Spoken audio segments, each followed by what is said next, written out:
Have you ever held a story in your hands, one with the last page torn away? Not just the ending, but the final, crucial thought, a sentence hanging in the ether, forever unfinished. What happens to a memory when its final word is lost to the fog? Tonight, we're going to find it. We're going to find that last word, and with it, a gentle, quiet peace. So allow the darkness to be a blanket.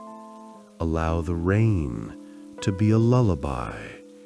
And let my voice be a guide through the mist of a long-closed case.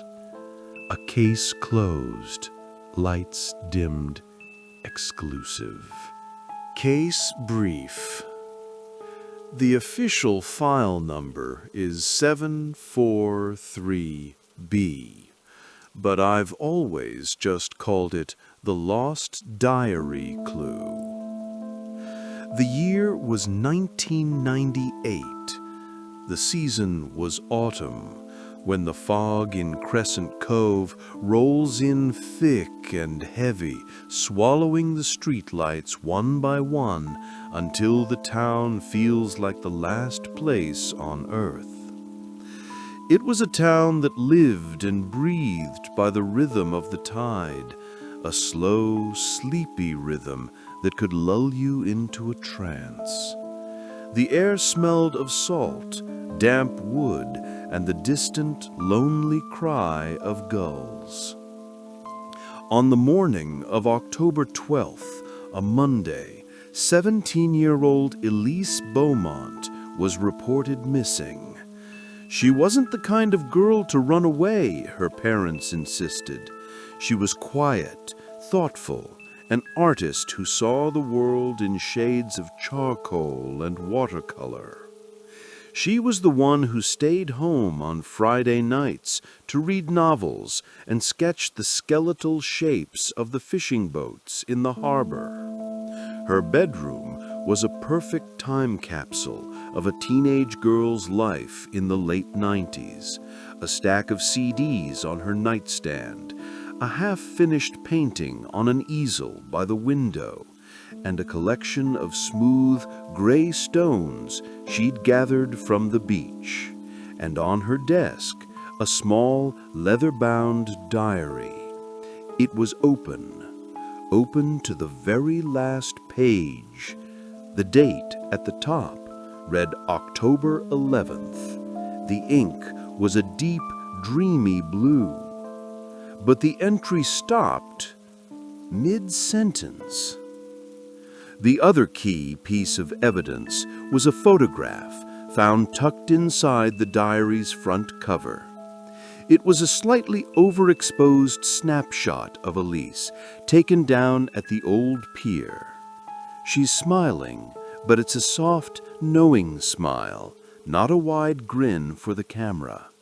Her hair is windswept, and her gaze is fixed on something far beyond the frame, out toward the endless gray horizon of the Pacific. In the background, barely visible through the coastal haze, was the silhouette of the sea serpent, the old ferry that made its final run of the day at dusk. That was it. A girl who was there one moment and gone the next. A diary that held 1,000 secrets but kept the most important one. And a photograph that felt more like a goodbye than a memory. For 27 years, that's where the story ended. But tonight, we turned the final page. Investigation Deep Dive. I remember walking into Elise's room that first day. It felt still, not messy, not sterile, just paused. The air was cool and smelled faintly of her perfume, something with vanilla and sandalwood. I picked up the diary. It was warm from the morning light hitting her desk. The paper was thick, creamy, the kind an artist would choose. Her handwriting was elegant, a series of delicate loops and sharp, intelligent angles. I read through months of her life, entries about school, her quiet observations of the tourists who flooded the town in the summer, her frustration with the fog that sometimes felt like it was inside her head. She wrote about her dreams, dreams of sailing away, of seeing cities that didn't sleep, of painting sunsets in colors she couldn't find in our little coastal town. But it was the final entry that haunted us all. It was written with a sense of breathless excitement. October 11th. The air is electric tonight. I can feel it on my skin, a hum that promises something new. The gulls are screaming a song of departure. Liam thinks I'm afraid, but I'm not. This isn't an escape, it's an arrival. I have the ticket. The bag is packed with only what matters most, and the tide is on my side. I just need to walk down to the pier, past the old bait shop where the light flickers, and find the ship with the dragon's tail painted on the stern. Once I'm on board, the fog will hide me, and by morning the whole world will be different. The only thing I'll miss is the sound of the rain on my window, and the way the sea looks when it finally decides to. And that was it. When it finally decides to what? To rest, to rage, to reveal its secrets. The ink of that last word, "to," was slightly smudged, a tiny dark bloom on the page, as if a droplet of water had fallen there, or perhaps a tear. But the tone of the entry didn't feel sad, it felt hopeful. We started with the interviews. Her parents, John and Maria Beaumont, sat together on a floral sofa in their living room. The whole house was immaculate, every picture frame dusted, every cushion plumped. It was the kind of order people cling to when their world had dissolved into chaos. Mr. and Mrs. Beaumont, can you think of anyone Elise might have gone to meet? Anyone she was secretly seeing? No, Detective. She wasn't like that. She was a homebody. Her best friend Liam, that was it. They were inseparable since they were kids. But romantically, no. She always said her art was her great love. She was happy, or I thought she was. She was excited about her art school applications. We were just looking at brochures for schools in the city last week. She was sketching a new series. She called it Portraits of the Fog. She said she wanted to show people that the fog wasn't empty, that it was full of stories. She wouldn't just leave, not without a word, not her. Her diary, did it say anything? It speaks of a journey, of leaving, but it's unclear. They were good people caught in a nightmare. They couldn't reconcile the daughter they knew with the girl who wrote those final words. The tide lapped in a slow, sleepy rhythm against the seawall outside their home, a constant mournful sigh. Next was Liam. We found him down at the docks, skipping stones across the flat, gray water. He was a lanky kid with kind eyes, but they were red-rimmed and hollowed out. He was the one who took that photograph of Elise on the pier. He told us they'd been friends forever. He knew about her dreams of leaving Crescent Cove, but he always thought it was just that, a dream, a fantasy to get them through the long, quiet winters. Liam, the diary mentions you.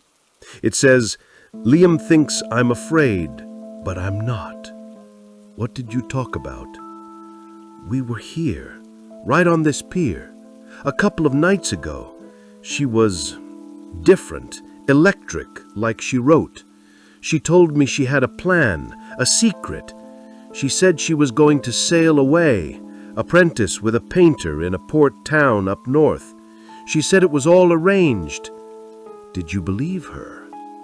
I don't know. It sounded crazy.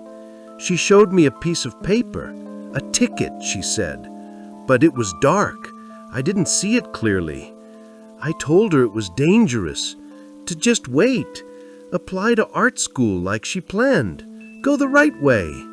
She just smiled that smile, the one in the photo, and she said, "The best adventures don't have a map, Liam."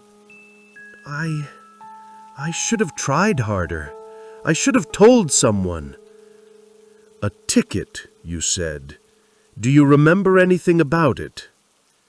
It was old-looking, fancy lettering. I remember seeing the edge of it was torn. A torn ticket. I went back to the evidence box.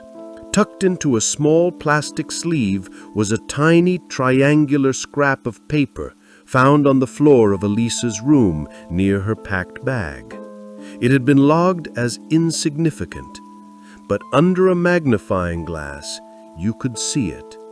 Part of a logo, the coiled tail of a dragon or a serpent, and a few letters of a word. Erpent, lines, the sea serpent, the ferry from the photograph. But the sea serpent wasn't a cruise ship to a new life. It was a rust-buckle ferry that took fishermen and the occasional tourist on a 2-hour loop around the bay before docking for the night. It didn't go north. It didn't go anywhere. And its last run was at 7 p.m. So the theory formed, she wasn't taking the ferry. She was meeting someone who worked on it. We investigated the entire crew, every deckhand, every engineer. We turned them inside out. They were all weather-beaten local men who'd worked that route for decades. They had alibis, families, no connection to a teenage girl with dreams of being an artist. The trail went cold as the deep currents under the pier. Over the years, I would reconstruct that night in my mind. I'd try to see it through her eyes.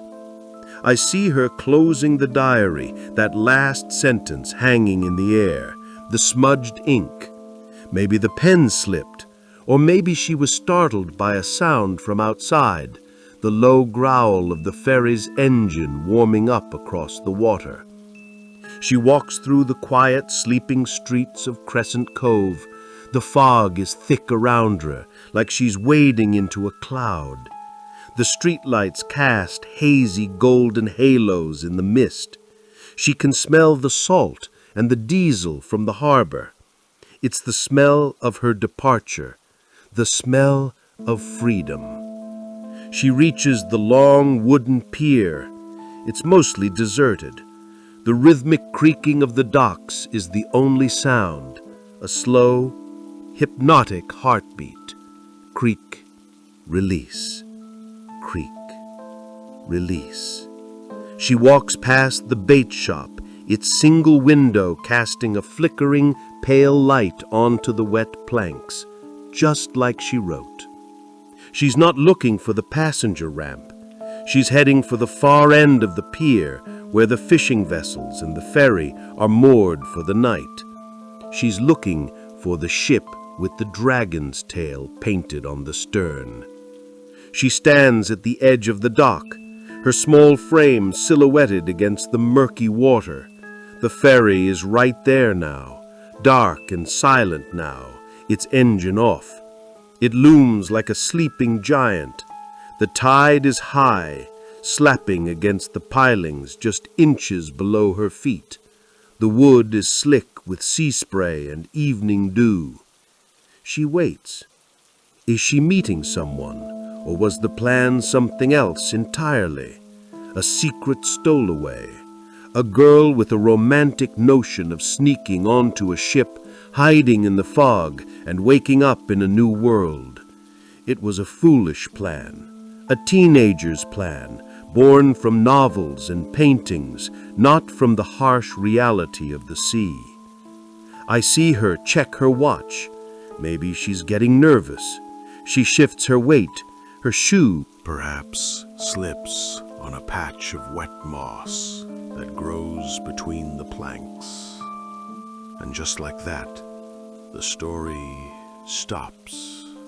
The fog swallows the sound. The water, cold and dark, accepts a secret it will never tell. The tide, which she believed was on her side, carries her away from the shore, out toward the endless gray horizon she was so desperate to see. There was no struggle, no cry for help, just a quiet, sudden accident, a slip in the dark, a hopeful journey ending in a moment of terrible, silent grace. That was my theory, the one I held on to. An accident, a tragedy born of a beautiful, naive dream.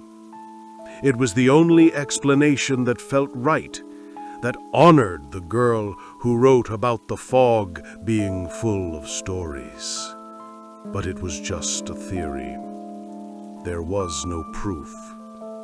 The case remained open, a ghost in the filing cabinet, for 27 years. The final page of the diary remained torn. Until last spring. I'm retired now. I spend my days gardening and reading books that have nothing to do with crime. One afternoon, a small padded envelope arrived in my mail. No return address. Inside was a piece of aged yellowed paper, folded carefully, and a short typed note. It read, "My father passed away recently. I found this tucked in his old wallet. He was the night watchman on the docks in '98. He found it on the pier the morning after the girl disappeared. He was always too scared to come forward, afraid he'd be blamed. I think she would want her story finished." My hands were trembling as I unfolded the paper. It was the other half of the last page of Elise Beaumont's diary. The tear matched perfectly. The paper was stiff, weathered by time, but the ink was still there, that same dreamy blue ink. And this is what it said. "The way the sea looks when it finally decides to give back the light. The plan is simple, so simple it has to work. The Serpent doesn't go north, I know that. But old Captain Wells does. He pilots a fishing trawler, the North Star. He's a friend of Grandpa's. He's leaving at dawn for the season, heading up the coast. He told me last week if I could get myself onto the old ferry before his watchman did his final sweep at midnight, I could hide in the small empty cabin at the stern. It's never locked. He said the ferry is moored right next to his trawler. At first light, I can just slip from one deck to the other. He'll take me as far as Port Meridian. From there, the world is mine. It feels like a secret I'm sharing only with the moon. I'm not scared. I'm ready for the light." And there it was, the whole story. It wasn't a love affair with a deckhand. It wasn't a flight of fancy. It was a plan, a risky, clever teenage plan. Captain Wells had passed away more than a decade ago. A kind old man who likely never knew Elise didn't make it. The night watchman, burdened with fear, held the key for all those years. The smudged ink on the word "to" suddenly made sense. It wasn't a tear. In my mind, I see it clearly now. She's finishing her entry, and a fine mist of sea spray drifts over the pier as she writes, "A kiss from the ocean she loved." She wasn't meeting the sea serpent. She was using it as a stepping stone, a hiding place, a bridge from her old life to her new life. My theory was still correct in its sad conclusion. She slipped. In the dark, trying to climb from the slick dock into the ferry's mooring deck, she must have lost her footing. It was a simple, tragic misstep. But the missing page changed everything. It erased the ambiguity. It replaced the fear of the unknown with the certainty of her hope. Her last thoughts weren't of panic or despair. They were of the light, of a new dawn. She wasn't running from a darkness. She was running toward a light only she could see. Her story wasn't unfinished after all. It just took a long time for the last page to find its way home. Holding those two pieces of paper together, feeling the brittle edges meet, was like watching a ghost finally find its shadow. 27 years. It's a lifetime. Babies born the year Elise vanished are now adults with lives of their own, perhaps even with children who dream of running away to see the world. The world has spun on, noisy and fast, and yet, here in Crescent Cove, time moves differently. It moves with the tide, a slow, patient erosion. Some things have changed, of course. The old bait shop is now a trendy cafe selling expensive coffee. The fishing fleet is smaller, the boats more modern. But the essentials, they remain. The scent of the low tide, a thick, earthy perfume of salt and decay. The mournful, echoing call of the foghorn on nights when the mist is so dense you can't see your own hands in front of your face. And the fog itself. Elise was right about it. It isn't empty. It's a library of whispers. People think fog erases the world, but in a place like this, it does the opposite. It holds things. It records every footstep on the damp pier, every hushed conversation, every secret hope and muffled fear. The fog that rolled in on October 11th, 1998, was a living archive. It held the sound of her quiet footsteps. It held the scent of her vanilla perfume. It held the silent, terrified realization of the night watchman as he found that scrap of paper and tucked it away, a secret kept for nearly 30 decades. Time doesn't heal all wounds, but it can soften their edges, like sea glass, tumbled smooth by the waves. For years, Elise's memory was a sharp, painful thing in this town. A story told to scare teenagers away from the docks at night. An unanswered question that left a chill in the air. But now, with this final page, the story is different. The memory is different. It's as if the fog has finally lifted, not just on the case, but on her spirit. I can almost feel the texture of the old weathered wood of the pier beneath my fingertips. Each groove and splinter holds a piece of the story. The years of sun and salt spray have turned it a soft, silvery gray, the color of a gull's wing. It's the same pier. It waited patiently. It kept the secrets safe. Places hold memories. They soak them up. The old wood, the cold water, the heavy air. They were all witnesses. They just couldn't speak. But paper can. Ink can. And eventually, it did. So I took the old file out of my desk drawer. I placed the two halves of the page together in a protective sleeve and added them to the back of the diary.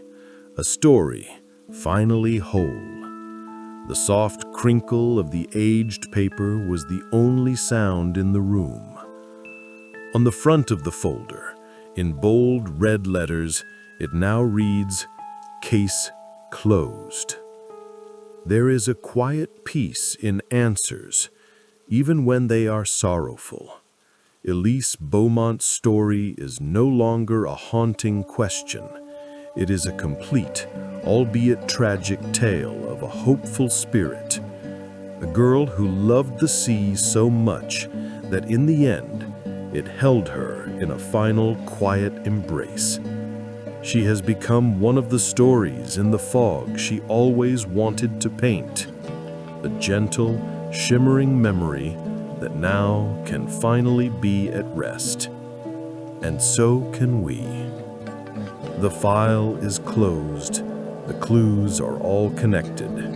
The rain on the window is washing the world clean, preparing it for a new morning. There are no more ghosts here. No more unfinished sentences. There is only the calm of the night and the permission to let go.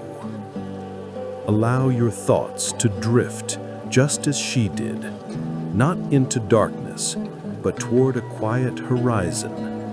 Let the gentle rhythm of your breathing be your tide, in and out. The lamp is dimming now. The last page has been read. Rest easy.